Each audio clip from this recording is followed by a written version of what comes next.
And if we were able to listen to what people are saying in their hearts and minds about the experience, we would hear questions like these that are being vocalized directly or implicitly in the context of the therapy. There are questions about the death, right?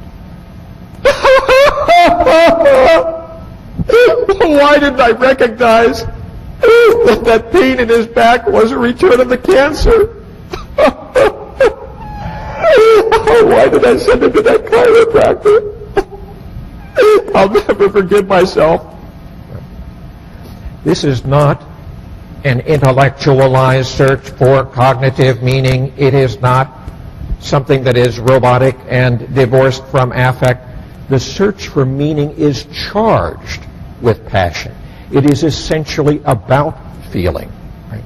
And I want to suggest to you an understanding of the relationship between what we conventionally call cognitions and emotions that may differ somewhat, especially from popularized cognitive behavioral views. And one more in line with an emotion-focused understanding of emotion as an appraisal system, a way of taking orientation toward events that is coherent with, rather than in conflict with, an intellectual understanding.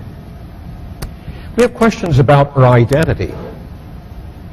Who am I now that I am no longer Kathy's husband? Right?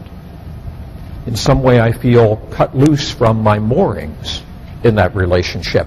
Or who am I now as a mother, having lost my only child? Am I still a mother? Right? Or is that too an identity that has died? So there are profound questions about identity that are often percolate up in the context of loss. For those with an avowedly spiritual orientation, especially within the Abrahamic tradition, Judaism, Christianity, Islam, where we have a relationship with what we imagine or know to be a kind of personal God who is involved in the affairs of human beings, who cares about and loves us, particularly in Christian traditions. This sense of a personal walk with Jesus and so on is at least quite common in my part of the United States. I live at the buckle of the Bible Belt in Memphis, Tennessee.